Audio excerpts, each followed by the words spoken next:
December 1944.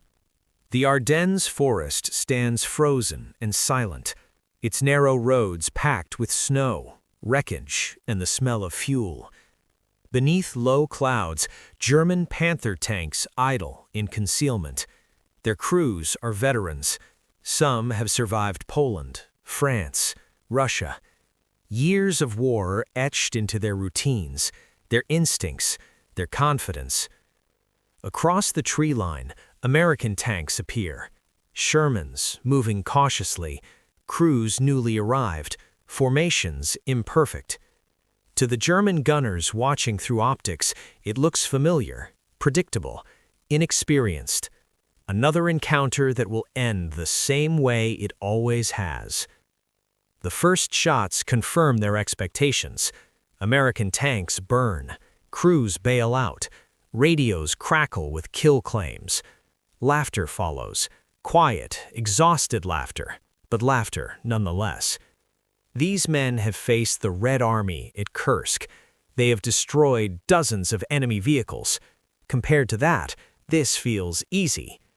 But then, hours later, more American tanks arrive. And then more the next day. And again, the day after that. Different crews, same markings, same advance. What the German aces are witnessing is not poor training. It is something far more dangerous, and it is only beginning to reveal itself. By the time American tanks met German armor in large numbers, the German Panzer force had already been at war for half a decade. It was not merely experienced, it was hardened by survival. German armored doctrine had been forged in the 1930s around speed, coordination, and decisive maneuver. Blitzkrieg was not a slogan, but a method. Tanks advancing with infantry, artillery, and aircraft in synchronized violence. In Poland and France, it shattered armies that still fought in static lines. The early Panzer crews learned quickly, and those who survived learned permanently. Then came the Eastern Front. Operation Barbarossa in June 1941 transformed German tank warfare into something brutal and unforgiving. Vast distances, mechanical strain, and an enemy that absorbed losses without collapse created a battlefield where experience became currency. Crews who failed to adapt died. Crews who adapted accumulated hundreds, then thousands of combat hours. Out of this environment emerged the German tank aces. Men like Michael Wittmann, Otto Carius, and Kurt Nispel became legends within the Panzerwaffe. Their reputations were built on confirmed kills, tactical awareness, and an intimate knowledge of their machines. Many served continuously for years. They did not rotate out. They did not reset. War was their profession, uninterrupted. By 1943, German armored units operated as hierarchies of experience. Veterans trained replacements in combat zones. Commanders expected initiative at every level.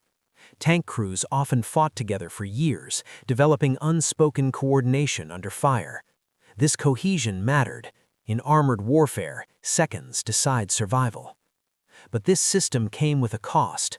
Germany's tank crews were irreplaceable precisely because of their experience. Training pipelines were long, fuel shortages limited practice. Replacement crews entered battle with fewer hours and less time to adapt. When veterans were lost, their knowledge vanished with them. The German response was to concentrate skill. Elite heavy tank battalions, equipped with Tigers and later King Tigers, were assigned the best crews. These units became fire brigades, rushed to crises across collapsing fronts. They achieved extraordinary tactical success. Kill ratios often favored them 10-1. Yet every success consumed fuel, ammunition, and men Germany could not easily replace. By 1944, the Panzer force was shrinking, even as its reputation grew. Survivors were more lethal than ever, but fewer. Their worldview reflected this reality. War, to them, was decided by who fought better, who learned faster, who survived longer. Then they encountered the Americans. At first, nothing challenged their assumptions. American tanks appeared numerous but fragile. Crews seemed hesitant. Formations broke under fire. From the perspective of German veterans, this looked like incompetence. They did not yet understand what kind of war the United States was fighting, and that misunderstanding would shape everything that followed. The war the United States entered in December 1941 was not built on battlefield experience. It was built on preparation, production, and scale. Before Pearl Harbor, the U.S. Army was small, underfunded, and largely untested. Its armored force barely existed. In 1940, American officers studied German Blitzkrieg not as a tradition to imitate, but as a problem to solve. They understood one thing clearly: the United States could not afford a professional, long-service armored elite. It would have to fight differently. American doctrine accepted that losses would happen. What mattered was continuity. Training centers in places like Fort Knox and Camp Hood expanded at unprecedented speed. Tank crews were trained in cycles: basic skills first, repetition second, realism last. Gunnery tables were drilled until muscle memory replaced hesitation. Crews were taught procedures, not heroics. Individual brilliance was secondary to standardization. This philosophy extended to equipment.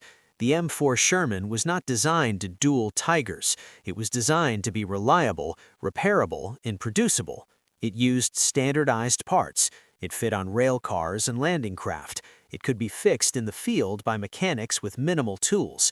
Its gun was considered sufficient because American planners expected tanks to fight as teams, supported by artillery, aircraft, and logistics. Critically, the U.S. Army separated experience from survival. American crews were rotated, units were replenished. A destroyed tank did not end a formation, it triggered a process. Replacements were already en route. New crews arrived trained to the same manuals, the same drills, the same language of command. They did not need to be veterans, they needed to be interchangeable. This approach baffled German observers. When U.S. armored units first entered combat in North Africa in late 1942, German veterans dismissed them quickly. At Kasserine Pass, American forces faltered badly. Tanks advanced without coordination, command collapsed under pressure. To German officers, it confirmed everything they believed: the Americans lacked the temperament for armored war. But Kasserine also triggered something else. The U.S. Army did not retreat into myth or denial. It rewrote doctrine. Commanders were replaced, training intensified, combined arms coordination improved, and the flow of men and machines never slowed. By the time American tanks landed in Normandy in June 1944, they were part of a system that accepted losses as data. Each destroyed Sherman informed the next engagement. Each fallen crew was replaced by another trained to fight the same way. German tank aces saw only the surface. They saw young faces. They saw procedural movements. They saw mistakes. What they did not see was the machinery behind those mistakes: the factories, depots, training camps, and replacement pools stretching back across the Atlantic. And as the fighting intensified, that unseen system would begin to press against Germany's shrinking margin for error. The battlefield was about to test not skill alone, but endurance. For the American tank crewmen, combat often began without ceremony. Many arrived in Europe with weeks, not years, of preparation behind them. They knew their positions, their commands, their drills. They did not know the enemy. Their first exposure to German armor often came through the crack of a shell or the sudden loss of a neighboring vehicle. Inside a Sherman, space was tight, noise was constant, heat built quickly once the engine ran. The smell of fuel mixed with cordite and sweat. Crews learned fast, or they did not survive. Fear was not abstract, it was immediate and physical. Yet repetition mattered. When contact occurred, procedures took over. Targets were called, ranges estimated, rounds loaded and fired. Even under fire, American crews relied on drilled responses. They were not improvising genius, they were executing training. Losses were heavy. Entire crews were wiped out in seconds. Survivors were reassigned. New men took their place. The system moved forward regardless of individual fate. For German tank aces, the war was personal history. Many had been fighting since 1941. They knew what a competent enemy looked like. They had faced Soviet T-34s in massed formations. They had endured air superiority, fuel shortages, and mechanical attrition. Compared to that, American armor seemed hesitant. German gunners noted predictable maneuvers. Commanders observed rigid formations. To veterans trained in initiative, this appeared amateurish. The belief spread quickly. American crews were brave, but poorly trained. This belief reinforced itself. Early engagements often favored German tanks tactically. Panthers and Tigers destroyed Shermans at long range. Kill tallies rose. Confidence hardened into contempt. What German crews mistook for weakness was uniformity. American training emphasized identical responses. Crews learned not to outthink the battlefield, but to survive it collectively. Orders were expected to be followed precisely. Initiative existed, but within boundaries. German doctrine prized independent action. American doctrine prized predictability. On the battlefield, this difference looked like inferiority, until it didn't. Because predictability meant replaceability, and replaceability meant persistence. By late 1944, German veterans began noticing something unsettling. The same units they destroyed returned. The same markings reappeared. The crews were different, but the tactics remained. The enemy was not learning slowly. It was learning continuously. And the pressure was only increasing. On paper, the matchup looked uneven. German Panthers and Tigers carried thicker armor and more powerful guns. At long range, they could destroy a Sherman before it could respond effectively. German optics were superior. Veteran crews knew how to exploit terrain and distance. The Sherman, by contrast, was lighter, more vulnerable, and easier to knock out. German aces understood this immediately. They fought at range, hull down, choosing engagements carefully. In isolation, the German tank was a superior weapon. But the Sherman was not meant to fight alone. It was part of a system. Artillery could be called in within minutes. Fighter bombers loitered overhead. Damaged tanks were recovered, repaired, and returned to action rapidly. A knocked-out Sherman was a loss, but not a strategic one. German tanks were different. A destroyed Panther often meant a permanent loss. Spare parts were scarce. Recovery vehicles were limited. Fuel shortages immobilized even intact machines. American armored warfare moved on rails and schedules. Replacement crews were trained, shipped, and assigned through a system designed to absorb losses without pause. Units rotated personnel, not formations. The division remained intact, even as its human components changed. For German tankers, this was alien. They fought with the same men until death or injury.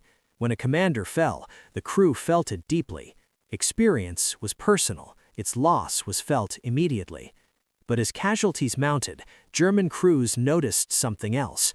Their victories no longer produced relief. Destroying enemy tanks did not reduce pressure. It intensified it. More Americans arrived. By late 1944, German aces faced a quiet crisis. They were still winning tactical engagements. They were still outperforming individual enemy crews. But the battlefield did not change. Lines did not stabilize. Relief did not come. American formations advanced, regrouped, advanced again. For men trained to believe skill decided war, this was deeply unsettling. Combat fatigue grew. Confidence eroded, not from defeat, but from futility. They were fighting an enemy that did not care how many tanks were lost as long as the advance continued. And soon, in the forests and fields of Western Europe, that realization would collide with reality at full force. The summer of 1944 should have been the moment of German armored redemption. After the Allied landings in Normandy, German tank units were rushed into a battlefield already shaped by air power and artillery. Roads were cratered, rail lines were severed. Fuel arrived late, or not at all. Yet when German armor engaged American tanks directly, the results often favored the veterans. In the Bocage country, Panthers and Tigers ambushed Shermans from concealed positions. Narrow lanes forced American tanks into predictable routes. German gunners exploited range and angles with practiced precision. Reports spoke of columns halted, companies shattered, and kill counts rising rapidly. From a tactical perspective, the German aces were still masters, but Normandy introduced a new rhythm. Every destroyed Sherman was noted, logged, and replaced. Units that lost half their tanks one day reappeared days later with new crews and fresh vehicles. The Americans did not pause to mourn, they reorganized. German commanders noticed the imbalance first. Panzer units reported increasing enemy numbers despite high kill ratios. Requests for replacements went unanswered. Experienced crews were transferred constantly, exhausting men already near collapse. Heavy tank battalions were committed, withdrawn, and recommitted without rest. The veterans began to feel it. Engagements blurred together, ammunition ran low, engines failed. Crews slept beside their vehicles, waking to air attacks and artillery. Victory no longer brought confidence, only temporary silence. By autumn, the Western Front had become a war of exhaustion. Then came the Ardennes. In December 1944, Germany launched a final offensive, throwing its remaining armored strength into the forested hills of Belgium and Luxembourg. It was a gamble based on surprise, experience, and the belief that American units would break under pressure. At first, it seemed to work. American lines bent, fuel dumps fell, German tanks advanced through snow and fog, veteran crews fighting with the desperation of men who understood this was their last chance. But behind the American front, the machinery was already turning. Replacement crews moved forward, damaged units were reconstituted, the same divisions returned to the line. And for the first time, German tank aces began to realize something was wrong. Their enemy was not running out. As the Ardennes offensive ground forward, the illusion of decisive victory collapsed, slowly, and then all at once. German armored units advanced deep into American-held territory, but each mile forward stretched supply lines thinner. Fuel became the limiting factor. Panthers were abandoned intact. Tigers stood silent at roadsides, their crews forced to destroy them in retreat on foot. The machines that had once symbolized German dominance became immobile monuments to scarcity. Meanwhile, American resistance stiffened. Tank battalions shattered in the opening days were rebuilt with replacement crews drawn from depots in France and Belgium. These men arrived knowing their odds were poor, but also knowing their procedures. They did not need to match German aces in experience, they needed to hold ground long enough. Air power returned as the weather cleared. Fighter bombers hunted German armor relentlessly. Artillery blanketed road junctions and assembly areas. Every German movement was observed, targeted, and disrupted. For the veteran Panzer crews, exhaustion set in fully. They had been fighting without relief for weeks. Sleep deprivation dulled reaction times. The sharp edge of experience began to fade. Every engagement required perfection because there were no replacements waiting behind them. Then came the realization that ended the laughter. American units kept reappearing. Not improved, not refined, simply present.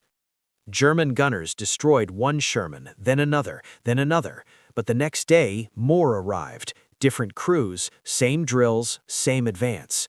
There was no sense of progress, only repetition. Otto Carius would later reflect that the Americans fought a war of material and manpower, not of individual mastery. Other veterans echoed the sentiment. They had expected their skill to decide the outcome. Instead, they were being worn down by continuity. By January 1945, the offensive had stalled. German armored losses were catastrophic. Elite units ceased to exist as cohesive forces. The men who had once laughed now fought with a grim understanding. They were no longer facing an army they could defeat tactically. They were facing a system that could not outlast. And as the front collapsed, the consequences became unavoidable. When the fighting in the Ardennes ended, the battlefield told a stark story. German armored units had achieved impressive kill ratios in isolated engagements. Dozens of American tanks lay burned across forests and villages. On paper, the veterans had fought well. In reality, the losses were irreplaceable. Entire heavy tank battalions were reduced to fragments. Crews that had survived years of combat were gone, killed, wounded, or captured. Vehicles abandoned for lack of fuel outnumbered those destroyed by enemy fire. The Panzerwaffe, once the spearhead of German warfare, had been bled dry. The Americans absorbed the blow differently. U.S. armored divisions suffered heavy casualties. Tank crews were lost in large numbers, but formations remained intact. Within weeks, units returned to strength. Replacement crews filled gaps. Equipment flowed forward from depots without interruption. This disparity reshaped the battlefield. German commanders could no longer mount meaningful armored counterattacks. Even when tactical opportunities appeared, there were not enough experienced crews left to exploit them. Surviving veterans were scattered across depleted units, their knowledge diluted. For American forces, the war became one of forward momentum. By early 1945, U.S. tanks advanced across the Rhine, often encountering little armored resistance. When German tanks did appear, they were frequently crewed by hastily trained replacements, lacking the cohesion of earlier years. The irony was clear. The Germans had spent years cultivating elite armored warriors. The Americans had built an armored system that did not depend on elites at all. And the system endured. As the fighting pushed into the heart of Germany, the consequences of that difference became impossible to ignore. In the final months of the war, the imbalance revealed itself fully. German armored resistance, once feared, became sporadic and disjointed. Tanks appeared in isolation or in small groups, often without infantry support, fuel, or air cover. Crews fought bravely, but the cohesion that had once defined Panzer units was gone. Post-war assessments confirmed what battlefield reports had already shown. Germany had lost not only machines, but institutional memory. The death or capture of veteran crews erased years of accumulated combat knowledge. Training programs collapsed under bombing and shortages. New crews entered combat with minimal preparation, facing an enemy that no longer paused or hesitated. American officers reflected differently. After-action reports emphasized procedures, coordination, and sustainability. Success was not measured in kill counts, but in kilometers advanced and bridges secured. The replacement system, often criticized for its impersonality, had allowed units to remain operational despite severe losses. German veterans wrote of frustration. Many described the shock of realizing that their tactical superiority no longer mattered. Destroying enemy tanks did not bring relief, it brought another engagement. The Americans did not need to win each fight, they needed to keep fighting. By May 1945, German armored forces had ceased to exist as a strategic tool. What remained surrendered or was abandoned. The war ended not with a decisive armored battle, but with exhaustion. The laughter that had once accompanied early encounters with American tanks had long since disappeared. What remained was understanding, and that understanding would shape how future wars were planned. The clash between German tank aces and American replacement crews was never truly about tanks. It was about how modern wars are won. Germany entered the conflict believing mastery would prevail, believing that experience, individual skill, and battlefield brilliance could overcome any opponent. For a time, that belief was justified. German armored veterans were among the most capable fighting men of the war. But the United States fought a different war. It built armies that could lose men and machines without losing momentum. It treated combat not as a test of individual excellence, but as a process that could be sustained, repaired, and repeated. Training emphasized consistency. Logistics emphasized continuity. Losses were accepted, absorbed, and replaced. The German tank aces did not lose because they forgot how to fight. They lost because they were irreplaceable. In the end, American crews did not need to be better. They needed to keep coming. That lesson reshaped military thinking long after the last Sherman rolled to a stop. It marked the transition from wars decided by elite warriors to wars decided by systems, industrial, organizational, and human. And in the frozen forests of Europe, amid burned-out tanks and exhausted men, the future of warfare revealed itself quietly. Not in a single battle, but in the simple, relentless fact that when one crew fell, another was already on the way.